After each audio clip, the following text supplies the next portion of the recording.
Mitop khandoktringei NRC chatnadringei census thinaba amadi delimitation tounaba hotnaraklibasi khudakta leptragadi choukri khak mihouriba luchingbasing miyamgi akanba ehou thengnanaba sabiro haina All Manipur Students Union AMSU gi maikeidagi cheksin warol thamlakli. AMSU na lepa laitana realized to save the indigenous peoples of Manipur haiba hiramda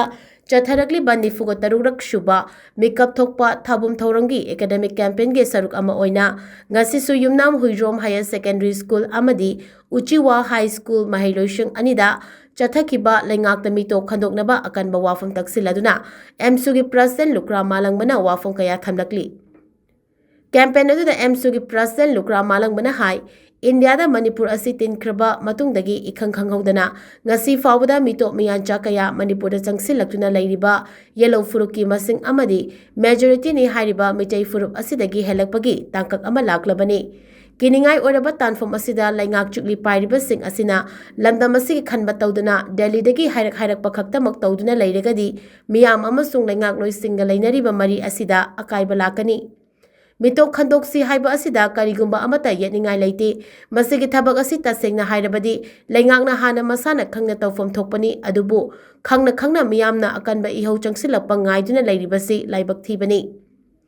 AMSU na lisang sitna matam kuinagi mamangdagi hauna Mitop ki makhutagi Manipur asi kananaba hotnaduna lakli ngasi su hanba leitana leibak asigi damakta lebli masida leingakna thawoidana ngasi fawba leiri Basina miyamgi aningba apamba adu nathaiduna kaishunate khanduna leibani haina lawi mapi mapa oiriba singna apamba khanga thabak tawgadabani akanba ehou junction de haiduna tasin usinadana leithokpa yaroi maheroi khunai amadi leibak miyamnasu iramda masibu kananaba hotnabada punna amatta oina lepnanaba sem saduna leisi haiki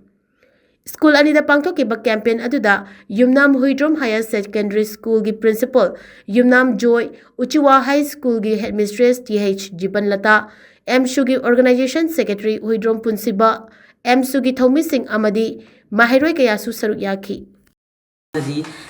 di oina pangthok saramani adubu handaki oina di dak chehiji oina pagi tha oina pangthok sabani maramdi karigino hai matamda apaina sei khudingi adum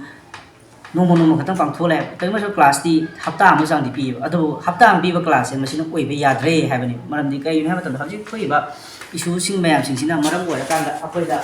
koi lei ba khunai di da koi le nari ba koi thurukang lu nai da Manipur da indigenous people am oina le mina ni ba mayam sing ji gian ta wa na pa ama su le ba koi khunai si mai ta ni ba sa ta sing sina koi lok lo thawdang si kari no adu le ba koi koi mai ta ni ba sa ta sing gi ma koi imai pa na in hong na lo da kai no ha ba ma si khang khang ta ba hai kai adu bo ina ama thoi hai na de dum bayau da di no sa ba adu ba sung ba mayam sing sina maram wa ga khena ba khara ji koi na